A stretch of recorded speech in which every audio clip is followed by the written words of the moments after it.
दो मछलियां और एक मेढक। एक तालाब में शतबुद्धि 100 बुद्धियों वाली और सहस्त्रबुद्धि 1000 बुद्धियों वाली नामक दो मछलियां रहा करती थी। उसी तालाब में एक बुद्धि नामक मेढक भी रहता था। एक ही तालाब में रहने के कारण तीनों में अच्छी मित्रता थी।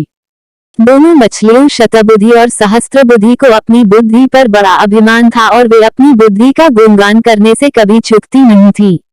एक बुद्धि सदा चुपचाप उनकी बातें सुनता रहता।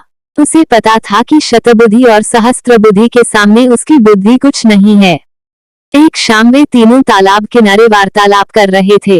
तभी समीप के तालाब से मछलियां पकड़कर घर लौटते मछुआरों की बातें उनकी कानों में पड़ी।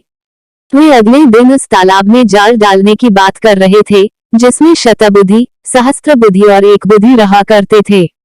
यह बात ज्ञात होते ही तीनों ने उस तालाब रहने वाली मछलियों और जीव जंतुओं की सभा बुलाई और मछुआरों की बातें उन्हें बताई। सभी चिंतित हो उठे और शतबुद्धि और सहस्त्रबुद्धि से कोई उपाय निकालने का अनुनय करने लगे। सहस्त्रबुद्धि सबको समझाते हुए बोली, चिंता की कोई बात नहीं है। दुष्ट व्यक्ति की हर कामना पूरी नहीं होती। मुझे नहीं लगता वे आएंगे। यदि आ भी गए तो किसी न किसी उपाय से मैं सबके प्राणों की रक्षा कर लूंगी। शतबुद्धि ने भी सहस्त्रबुद्धि की बात का समर्थन करते हुए कहा, डरना कायरों और बुद्धिहीनों का काम है। मछुआरों के कथन मात्र से हम अपना वर्षों का गृह स्थान छोड़कर प्रस्थान नहीं कर सकते। मेरी बुद्धि आखिर कब काम आएगी? कल यदि मछुआरे आएंगे तो उनका सामना युक्तिपूर्ण रीति से कर लेंगे।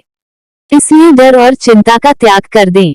तालाब में रहने वाली मछलियों और जीवों को शतबुद्धि और सहस्त्रबुद्धि के द्वारा दिए आश्वासन पर विश्वास हो गया, लेकिन एक बुद्धि को इस संकट की घड़ी में पलायन करना उचित लगा।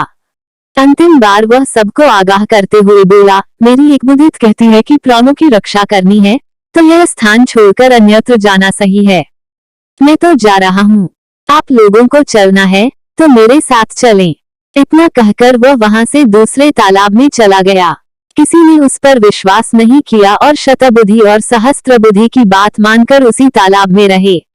अगले दिन मछुआरे आए और तालाब में जाल डाल दिया। तालाब की सभी मछलियां उसमें फंस गई। शतबुद्धि और सहस्त्रबुद्धि ने अपने बचाव के बहुत यत्न करे, किंतु सब व्यर्थ रहा। मछुआरों के सामने उनकी कोई युक्ति नहीं चली और वे उनके बिछाए जाल में फंस ही गई। जाल बाहर खींचने के बाद सभी मछलियां तड़प तड़प कर मर गई। मछुआरे भी जाल को अपने कंधे पर लटकाकर वापस अपने घर के लिए निकल पड़े। शतबुद्धि और सहस्त्रबुद्धि बड़ी मछलियां थीं, इसलिए मछुआरों ने उन्हें जाल से निकालकर अपने कंधे पर लटका लिया था।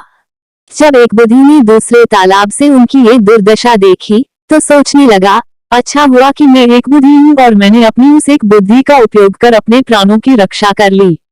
शतबुद्धि या सहस्त्रबुद्धि होने की अपेक्षा एक बुद्धि होना ही अधिक व्यावहारिक है। कहानी से सीख: 1. बुद्धि का अहंकार नहीं करना चाहिए। 2. एक व्यावहारिक बुद्धि 100 अव्यावहारिक बुद्धियों से कहीं बेहतर है।